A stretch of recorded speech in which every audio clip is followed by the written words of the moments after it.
Hey everyone, I'm Arlen Bento Jr. Welcome to the Shoot Par Now Golf Show with my main man, James Stammer. What's up, brother? Hey, brother. Good to see you.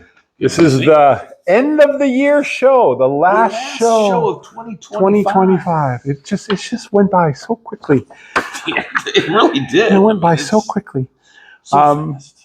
Our sponsor, Rapsodo. Uh-huh. If you want a really good launch system and you're sitting there in a cold part of the country and you got nothing to work on, this is great. You go to the website, use my code. I'll put it in the description. You can get a unit. It works in, works out. They got a bunch of new upgrades. You can play holes.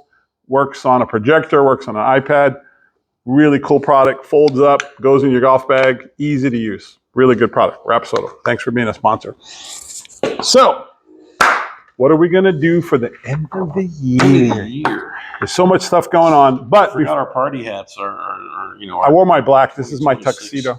Your tuxedo. Okay. Yeah, that's what I went with here. Okay, so last week we told our audience that we were going to be talking more about Shoot Par Now, the system that is designed to help people learn to play better. And if you didn't see last week's episode, go check it out. But what I wanted to do was I wanted to talk about how it's so important that if you really want to get better at golf, that you need a plan or something to work on. So in the link, if you go to Shoot Par Now, there's some links in there. It'll give you a practice guide. It'll give you the 9-hole scorecard that teaches you how to track your shots when you hit it. And I think some of the thoughts I wanted to just make sure people knew that stop chasing swings, chasing this perfect swing, right?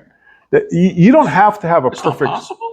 No, it's not possible. What you want is a repeatable swing that delivers the club squarely into the golf ball. Huh. Okay, now there is technique to that, and the technique, we know what it is. It's just not easy for everybody to do. But if you can square the club up, you can drop your score down. I just had a student today that broke 80 or had a 78 or 79 or something, and he sent me a text, and he says he made the comment. So he says something like, "Tell me about my round," because I tell my students I know if you shoot a score what your stats kind of look like. They match, right? Yeah. So I have this thing called 10-10-30, which is 10 fairways, 10 greens, 30 putts. Always shoots 75-ish. Okay. So for 79, I had told him I thought 9 fairways, 8 greens, 2 birdies, 1 double bogey someplace, and kind of 34 putts, 33 putts. And he sent me a text. He goes, damn you. So anyway, you should play the lottery. No, it's because I've done this forever, right? And it kind of matches, right? What numbers match what numbers? Yeah, it's just going to come out. So what was interesting it was actually, so his stats were a little bit less. So he had 8 fairways. He only had 6 greens. He did make 2 birdies, so I did catch that. But he had 27 putts. So his putts were 7 off, right? But he had that double bogey hole, and he didn't hit as many fairways and greens, which allowed him, he had to bring his putts down. If he had hit, if his fairways and his greens were up, he probably would have had a few more putts, right? Yeah. Because you 2-putt more greens, right? Yeah. So anyway, he thought that was pretty funny that I was able to kind of nail this thing. But I said, I've been doing this for a long time. So Shoot Par Now, check it out. Leave something in the comment. I can send you some stuff. But Shoot Par Now is designed to lower your score. It's skill-based. You start from close and you work your way back. It's all skill learning. If you don't have a good system to follow, Shoot Par Now can really help you, okay? Also, too, part of this thing is most of you watching, you don't know how to practice. People think... Practice? Right. Well, one, practice? Even if you do practice, so what's a normal practice, right? Buy a bucket, hit some shots, get the driver. So you got 70 balls, you hit 40 drivers. You can't wait to get the driver, exactly. Everybody does the same thing, right? Everybody hits 5 wedges, and then it's okay, how far can I hit this thing? Right. So again, within Shoot Par Now, I show you how to practice. I show you how to start. It's about taking better practice swings. It's about teaching your brain something and then trying to execute. You don't even need the driver in your bag when you first start. When you first learn to play. But again, you got to get to driver. And drivers, I saw something too that I thought was, I'm kind of rambling here, but driver is a specialty club. It's comparable to hitting a lob shot. It's comparable to playing out of the sand. It's not a normal swing. Your body's in a different position. You're swinging up on it. Your body's in a little tilt. So if you're not making a adjusted setup and feel change with your driver, you're never going to get it. Mm-hmm. It's not a 7-iron. It's a totally different swing in feel, right? It's specialty. Yeah. So it was just like, in the golf swing, like what are specialty shots? Well, driver's one. I think a fairway wood's a specialty shot a little bit because you're sweeping and, That's the one I had the most trouble with. A lot of people do, but I gave a lesson today before our show, and the guy just had the ball position wrong and his intention was wrong.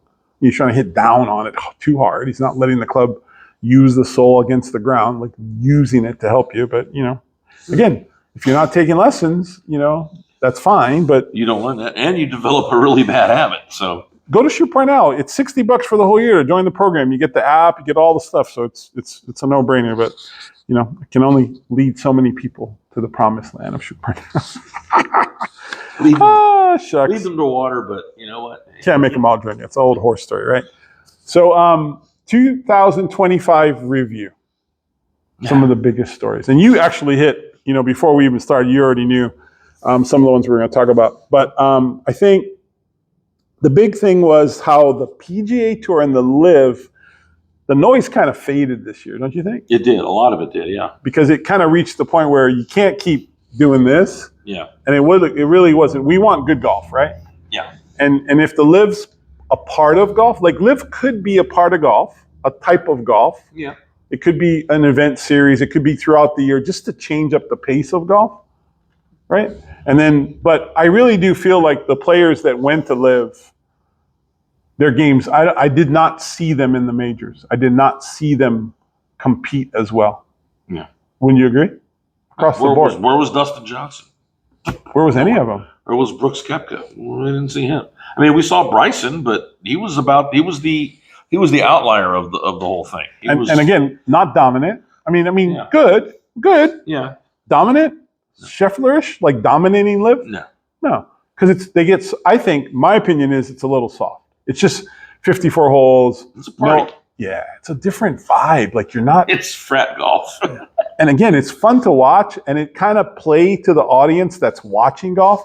And no offense to the audience, the younger guys that are trying to turn this into like frat or it's the whole bar stool, it's the whole Bob does golf, it's the whole it's real golf isn't that. Yeah. It's not. I don't care what anybody says. It'll never turn into that. It's too difficult. Mm-hmm. And so, and again, big golf, good golf. So I'm interested to see how this game kind of comes out. And like you said, Brooks Koepka left. Brooks Koepka is leaving LIV, so. Yeah, it's made their money and cashed it in. Now you got to come back and find your game again. The rise of simulator golf and entertainment golf. I forget. Yeah, we play simulator golf right here. So, but the rise of it. Yeah. Oh, yeah. There's been a giant, influx of simulator places, and the price has gone down a little bit of getting them. Yeah, installing them. So it's not quite as big an investment. For a company to do or for someone to do that. And I think the technology has gotten so good that people see it as a viable, not a replacement, because it's still not grass, except for TGL. We'll talk about that. Yeah. But I think the TGL probably helped that. But people see it as a place they can go work on their games. Yeah. And there's been a lot more access to build these in your homes. A huge amount of, like we talk about Rapsoda as our sponsor. Huge. Yeah. So that's a big thing. Yeah. And you can do it 24 hours a day.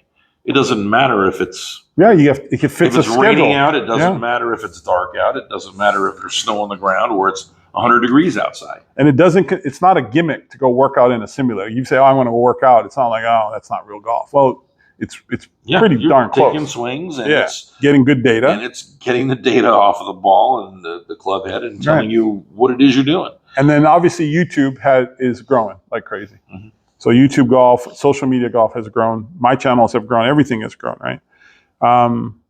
But I just think that those are the big things. That was kind of like the two things that I thought were the biggest thing. Just the rise of the simulator stuff, and the tour had a good year. It was all over the place. We covered a lot of guys like the JJ Spahns and the names that we covered that were kind of unique to golf. They had great years. We'll see. And Rory got his career Grand Slam. Grand Slam, that was a big one. And now the next one is you have Jordan Spieth, who's close. He has to get his. Three of the four. Yep. And you have Scotty Scheffler now, who's got 3 of the 4. So I would say if my money was on either one, it would be on Scheffler.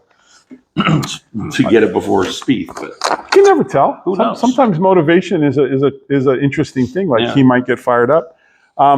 We're gonna have the lesson tip at the end of the show, right? Which we're gonna, and this I'm gonna go over, because it's the end of the year. We're gonna talk about core fundamentals. Mhm. So we're gonna go over basic grip, stance, ball position, alignment stuff real quickly, and then I came up with 3 or 4 of my top golf tips for all golfers. So you're gonna want to watch that tip. I'm gonna give you my 3 or 4 best golf tips, and you just watched the guy leave with one. Yeah. With his elbow, and Yeah. and that's a miraculous one. So we'll talk about that. So make sure you watch the end of the show. Golf makeover. Makeover. That's my New Year's thing. Every year I Golf run this thing. makeover. Yeah. So it's kind of like, you know how New Year's resolutions, you know, Yeah. we want to do this, we want to do that. We got to set our goals, right? So what I call the golf makeover is a New Year's resolution. That's when people say, you know what? I'm tired of sucking. I'm tired of struggling. I'm actually going to take it seriously, and I'm going to learn. And I was just explaining it to somebody, right? So 3 months. It's a 3-month program, okay? It's designed to turn you from a high handicap recreational player that plays with a bunch of guys that can barely break 100 and teach you what it's Playing for like. beer every weekend. Well, and it's okay. Yeah, It's yeah. fun. But then Yeah. don't get mad when your game doesn't change. And you know, Yeah. one of the things I tell people a lot is they never get a chance really to play with a good player. Like someone that shoots par a lot or in the low 70s and it's like a turn. Like if you play with somebody who's like already a good player, you're going to see all these different mannerisms. You're going to see all these different strategies. They just play golf differently than the average guy who's out there whacking it around, right? So my goal in this makeover is to try to like change your mindset a little bit, show you how to practice, show you how to work on your game, and then teach you how to lower your scores over a 3-month period. It's been very successful. I call it the makeover. It's up on some of the websites, Shoot Par Now, and over on my indoor teaching site. But that's one of the programs we like to run. So, you know, January through March is one, and then we'll start another one. It doesn't matter when you start it. Just give yourself 3 months to get better. Even if you're up north, you can still like train your brain. It teaches the fundamentals, your practice habits, how to score. Yeah. And nothing else. You just sit there practicing your grip. Oh, grip's so important. You know, watching TV, watching a hockey game, just sit there with your. I'll show you Your club, it's one of my tips in getting the grip right. So anyway, that's going on right now at Shoot Par Now. And anything else you wanted to add for the year, or thoughts or things moving forward that you hope happen? I know the U.S. Open always comes up with you every year too, yeah, and some of the stories but what do you got? Well, I mean, one thing, I think one of the biggest things in our area was the TGL, the Tomorrow Golf League. I mean, they play it right down the street. They had their first event. Palm Beach College. They built a multi-million-dollar facility there to play this simulated golf. They had their first match was yesterday. It was a rematch of the finals from last year between Atlanta and New York, and the Atlanta boys won, which is fine for me. Yeah, but you love your Atlanta grew teams. up in Georgia. I got all my Atlanta teams. He's a big Falcons fan. But yeah, hopefully they win tonight. Yeah, but that was kind of a big thing for golf, wasn't it? The TGL. I think it was, I mean, especially because it wasn't. You had all the big names in there. Yeah. You know, Rory played, Tiger played, Justin Thomas played. All the names played. All the big. Oh yeah, everybody. You had it was great. Yeah. They had 6 teams this year. They've advanced to 7. They got a 7 team now. They have women playing this year too, right? No, that's coming next year. That's next year. Okay, I thought they were talking about that. Yeah, they were talking about it. They've got I think the Motor City. So Detroit has a team this year. So I think it's the 7th team is in this year. A couple things were a little different. I noticed watching a little bit of it yesterday. They got rid of the camera that kind of runs along the tracks. The one you said that blocks all the view. Blocked my view every time it came to the. That would be annoyed. I was ready to just knock it off the rails. Yeah. But I didn't think they probably get mad at the you. TV people would be too happy. No, they'd send you a big bill from their lawyer. Yeah. You're watching it all of a sudden. Camera goes sideways. James must be in the front row. But not just you, but so they fixed that. So I think that exposed a lot of people to what they can do if they just want to play it themselves. Yeah. And try something different.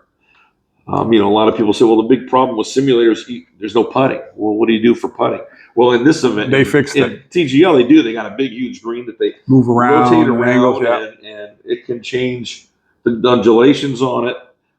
They have specific spots. I think there's 8 or 10 different places It's they can very put the impressive, hole. yeah. It's pretty impressive, and they're building one out in Vegas. Yeah. So they're going to have a West Coast one and an East Coast one come next year, and it'll be a lot of fun. It'll be fun to watch. It's interesting. Like I said, I think it introduced a lot of people to what they could do without having to actually invest in a golf course 4 or 5 hours out there playing golf. They can. I mean, these matches all took place in under 2 hours. So it could form a whole new industry, right? We talked about that, kind of like a Top Golf variation, right? Where you would go to TJL Center. There's going to be an online component, guarantee. And you know what I think the big thing is? It's going to be gambling. Oh yeah. I think there's going to be a play on TGL where kind of like you sit and watch football games, and you can like prize picks. You can actually make little. It keeps you interested. You can make wagers on who's going to score the next touchdown in the middle of the game. Right, and I think you're going to have like who's going to hit it close or who's going to make a putt. Or I think you'll see that aspect because that's the money maker. Yeah. So I think that's going to happen. But it is still whether you agree with gambling or not, legalized gambling. It's legal, right? So again, if it's interesting and you can tune into a game because you got a little bit of money on the team from Detroit. You got a pound of flesh in there, yeah. Right. Yep. So because it's hard to do. Like I feel like when you use apps and you do tour events, it's too long. Like you don't get to watch. You're not going to sit there and watch the whole round, and you got to wait, right? Yeah. This one's quick. Like it could be quick, Yeah. You could know in 5 minutes whether you won your bet or not. I think you're going to see that when Vegas opens up. I think you're going to see a spin there, which I think is going to make. I think you'll see Vegas. I think you probably see a Texas. You probably see a California. You probably see some kind of Northeast, right? You'd have to spread it around the 10 metros, right? Yeah. So it's going to be interesting, but I think that was big. What else do you think was big for? I mean, the Masters was great this year. The Open everything was really good this year, don't you think? Like there was not a ton of controversy. Nothing that jumps out at me that makes me kind of go. Nobody got crazy. We didn't, Scotty managed not to get arrested. Yeah, well, that was a controversy. That was last year. Getting in trouble trying to go into the PGA. That was this year or last year? No, that was last year. Yeah, it was last year. Yeah. We had nothing like that. Golfers tend to kind of not get in too much trouble. Pretty much, yeah. They're pretty laid back. There's no fights. There's no, not like a fight that we saw at the end of, which game did we watch? Oh, the Hawaii Bowl. Oh, Hawaii Bowl. Between our Hawaii Rainbow Warriors. Yeah. And the 21-point California Golden Bears or whatever. Golden Bears. Yeah, down 21-0. Hawaii decided to suddenly start playing football again. They sure did. Came from behind and took the lead and wound up winning that game. That was a great game. It was a chance to. The end of the game, it looked like they were maybe going to tie it and send it to overtime, but not. But somehow their quarterback got his helmet knocked off and had to come out of the game, so they put in the backup quarterback. And he decided, what the heck? Let's throw it in the end zone and see what happens. And it worked. It worked, and they won the game. Crazy. That was awesome. So Hawaii won 10 the games this year, right? Was that 10th or 11th game? It was their 9th. They finished 9-4. And that was 9? That was 9. They're 8-4. What a good year for them. So, pretty good year for Tommy Chang and the gang. Yeah. We'll see what happens. Especially with a freshman quarterback. So and this could be, they could, Yeah. Hopefully they'll recruit well and be a little better next year. Well, they're losing a lot. A lot of their guys are gone because they're all jumping in that portal and making their money with bigger teams, the kicker and their kicker, the Tokyo Toe. Yeah. He finally missed the kick in that game. Right. All year, right? In fact, he missed 2 of them. Tokyo Toe had a little pressure. Missed the kick all year long and missed 2 of them in that game. Well, maybe he'll stay in Hawaii and not go to a bigger school. So anyway, any more thoughts? So again, I think we had a good year. I enjoyed doing the show.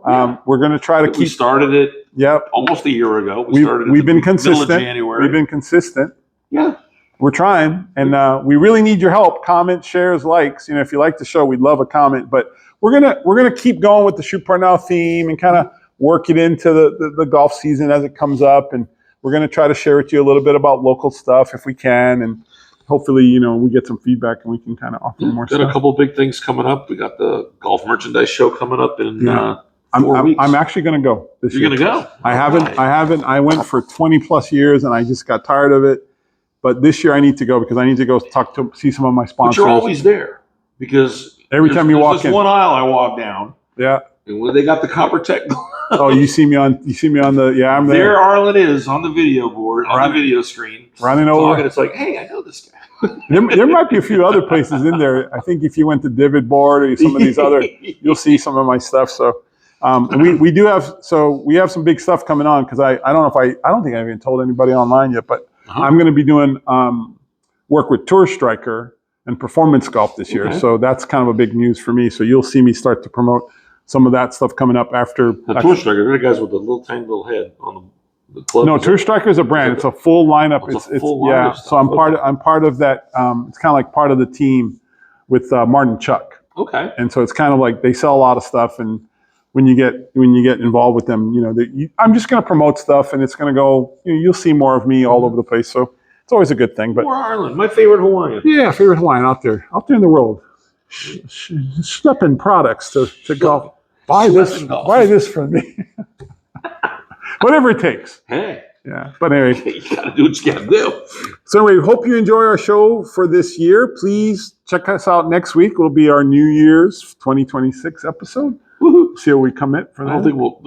Yeah, see, that's what 4 days. Yeah, we shouldn't be hungover at that point. No, I don't think so. Yeah, and I am going to cook my Hawaiian feast anyway. I don't have big plans, but I'm going to cook because I don't know how to not cook. But anyway, I hope everybody has a great New Year. Be safe. Yes, safe and happy, healthy New Year. Yeah. And thank you for watching, and thank you for everything. And we hope to see you next year.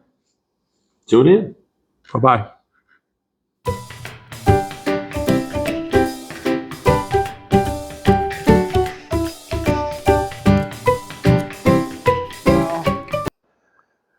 Hey everyone, welcome to the Shoot Par Now golf tip section. We're going to help you with your game. We're going to be talking today about core fundamentals and grip, stance, ball position, alignment. We're going to go through it relatively quick.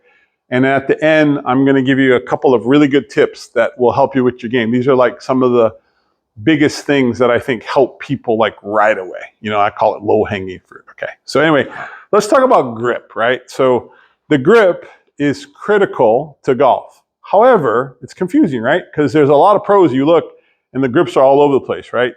In general, the rule of thumb is that the player should have a relatively strong grip, which helps them square the club up. And how I explain that is it's really about where that left hand goes. And the left hand should be important in the sense that you want to get the heel pad to sit right on top of the grip so that you can rotate your hand over a little bit that way. Now, the best way to do that is to kind of just let the club sit on the ground next to your body here.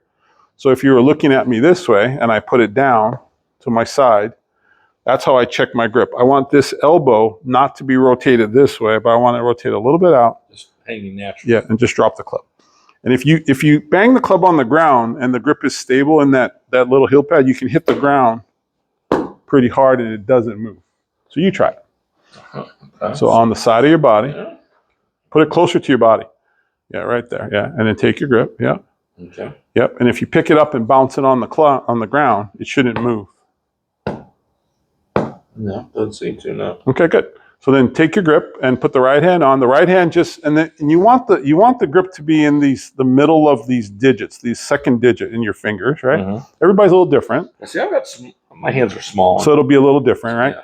And go. Let's do it again and lift the club up in the air, up like a baseball player. So when you set your grip, you want to try to keep the club up so that you can create your angles. So you don't want to set your grip here flat because you want to have a little bit of angle, right? Okay. So that's how most good players set their hands. The club's going to be up a little. Okay. Good.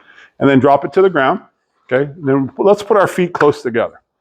Okay. So that's his grip. Now here's his stance. He's going to widen, a little bit wider, shoulder width apart. And you want a little flare in your toes. You don't want your toes pointing straight. You want to have a little flare. So that flare allows the body to rotate in the hip a little better. Okay. That looks pretty good. Good. So grip in your stance. You want a little bit of flex in your knees. You want your right hip area to kind of drop to about the back of your heel. That looks good. All right. So your grip is covered, and now your stance is covered. Okay, so relax for a little bit. So let's talk about ball position, right? So this is an important element of the swing. So here's the general rule. The bottom of your golf swing, like where the club reaches its low point, is 3 to 5 inches in front of your center. Your center is going to be your belly button, okay? So with your shorter irons to your mid irons, the ball position is going to be relatively in your center or slightly forward. I'm talking less than an inch. If it's more than that, it's difficult to hit down and through the ball and get to that low point, which is 3 to 5 inches in front of that center, which is your almost off your left shoulder, just inside your left. That's shoulder. your low point. Yeah, the low yeah. point. No matter low point. Yeah, that's where the club's supposed to bottom out. So with a short iron and a mid iron, you want to take a divot, right? Forward divot, and we talk a lot about using divot board, right? On being able to create that forward divot, right? Yeah. So if the ball position isn't in the right place, it's going to be really hard to do that.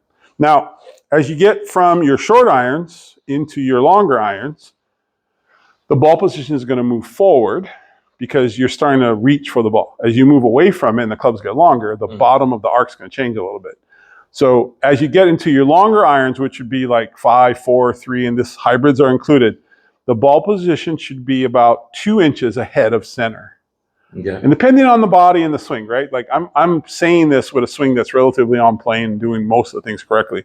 So slightly forward. But the interesting part is when you get into those longer clubs, you're not hitting down on the ball as much. You're starting to sweep a little bit just because you're away from it. Yeah. So your swing's actually flattening. The arc, the plane of your swing is actually flattening just a little bit, and the timing on the bottom's changing. So you're not hitting down. So you're not going to see a big divot as you would on a short iron, and you're starting to sweep. And then you're getting prepared and ready for that driver. Because from the long irons into the fairways, that ball position will be forward, and it might move a little forward, another inch or so with the fairways, like a 5-wood or a 3-wood, depending on swing. But when you get to driver, specialty club, like totally different than everything. Everything goes out the door after Yeah, because it's the only club where there is no ground, and you're not hitting down. You're coming up on it slightly in general. Yeah. And so let's work on driver. Let me get that club. I'll grab a driver out of my bag, and I just want you to kind of like set up, and you'll see, like even on camera, how far away from the ball you'll get just because you're trying to reach right here. Yeah. Good. So now what we want with driver is we want the ball to be inside his left heel, which is really important. And then we want to get his shoulders, we want this arm a little higher. And I love when this elbow, it's one of the tips I'm going to give at the end, when that elbow's a little rotated. If you slice the ball, if you turn that left elbow a little at the target, you're going to do a lot better. That's perfect. So now he's got the ball up in his stance, off the inside heel, his head's back, his spine's in a little bit of a tilt. Now he can swing up on the ball. Now the reason why we have to go into tilt, because we don't want to hit the ground, right? So this is going to allow him to come through and swing up just slightly into his follow through.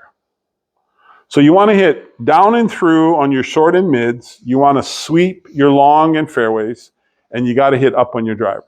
Okay, so that's how we coach ball position. Now, as far as alignment, which I think a lot of people struggle with, I think it's super important when we get to golf that we understand what we're working with. And what we're working with most of the time is the concept of target line, which would be a line that goes, through the golf ball right to your target, right? Now, the golf swing works on an arc, so it's circular, right? This is your target line. Your feet should be parallel to your target line. Your shoulders should be parallel to your feet in what I'm going to call a square stance. Now, some people, because of body shapes and swings and mobility and whatever it does, they play from different angles, right? But it's very important to know where that target line is. Now, here's the secret to all of golf on the course, because there is no lines on the course. If you've got a ball, and your target line is, you kind of identified where you want it to go from back here someplace, right? Yeah. The goal is to always pick something that's 2 feet or so in front of the ball. So I just grabbed this piece of grass off someone's shoe. If I put it here, that's all you have to pay attention to. Find that spot. You do. Yeah, because you can't get your body square. You can literally draw your line. You can see it. Through here. Yeah. Now set your club face behind the ball. Is your club face square to that? That's the sense, right? Yes. So as long as that ball starts on that line, you're going to have a ball that's going to fly relatively towards the target correctly. Now, the curvature is going to be controlled by your swing and where the face is when you hit it. Yeah. If the face is closed, it's going to go left. If the face is open, it's going to go a little right. But that's the most important part. So when it comes to alignment, I think the number one thing that people have to pay attention to is they have to find an intermediate target. Yeah, that spot to in front. Yeah, and it could be a piece of rock, dead piece of grass. It doesn't have to be perfect, but if you're not playing to that in golf, your alignments are going to be messed up. And that's one of my biggest issues. Everybody. Is I look at this spot, and the more I look at it, the more I think I'm aimed that way. Yeah, and it's a weird feeling. And I wind up adjusting knowing full well that I got to aim at that. Yeah. But I'll move myself a little bit, and I'll inevitably my misses are right. So I've always said for years that it's because when we go sideways and we try to identify the target line, our eyes are misaligned, right? Our eyes are not set to find a target looking like that. It makes us see everything the wrong direction. Yeah. So when you line up this way, it always makes you feel like when you aim square, you're left. Yeah. Which you kind of are in essence, because when you move away from the ball, the feet and my arms my chest and my arms. I am left of the target. Yeah, I am, because that's my ball line. That I am away from the ball. My feet and my shoulders feel a little left. So the problem is that when you look at it sideways, it looks like it's going like this, and it's not. It's a straight line. It's like a train track, but doesn't look like a track. It looks like it gets wider because of the way our eyes work. So it does mess us up, but that's really important. All right, so that was the grip. We talked about the stance. We talked about the ball positions, and we gave you a little bit about alignment. There's a lot more to it, but that's a good overview. But let's do a couple tips, okay? So I think these are 3 or 4 of the tips that help the most people out. So let's set up to a shot, and let's face the camera, Jimmy. Face the camera. So I want you guys show you guys something, okay? So set up to let's go right in front of the divot board, right there. That's good. Okay. This elbow, go get your position. That's your grip. I'll put it on the ground. Yeah. This elbow has to be relatively pointing. It's not at the target, but towards the target. Yeah. What I see over here. Yeah, I see a ton of this in golf where this elbow is like open. Like you don't have that problem, but this elbow is like that. Oh yeah. And inevitably you're going to push it right. Like when the elbow, the body doesn't really like this position where the arm is rotated in. It wants to kind of like do that. And when that happens, you definitely square the club. So that's a big one. I would say that's like one of the best tips. If you're struggling with the ball going to the right. Your body naturally wants to go back to its natural spot. Yeah, and then when you turn it, it kind of wants to rotate, which closes the club. Okay, let's come back this way. Like pretend you're going to hit that way. The other thing I think is really important is that in the downswing, go to the top of your swing. If you want to stop coming over the top and swinging the club that way, that intention's poor. Your intention has to be this way, like sideways down here, and then let the club come around. So it's always down to your side. See how I lost his balance? He's not used to the club going here and working away here as much. But it goes that way, down, and then around. Too many players go to the top, and they start the club over the top, which makes the club head work away from them, and they lose their lower body, and it comes across, they stand up, and all kinds of crazy stuff happens. Yeah. So that's swinging the club. Now listen, when I teach this, people get all messed up because I don't want you to like release the club. I just want you to like from the top, just turn it. Just let the club work this way down hard, right? But then the body's going to kind of slingshot it around. It works. If your lower body's that pocket thing. Well, that's the old Byron Nelson, like turn your back, hand to pocket. But the force going down sideways while the body's turning is way more powerful. I call that the slingshot, right? And then the last one I was going to throw in, I mean, there's a lot of good ones, but if you're struggling, again, with the ball not going straight, knuckles down, right? So go top of your swing.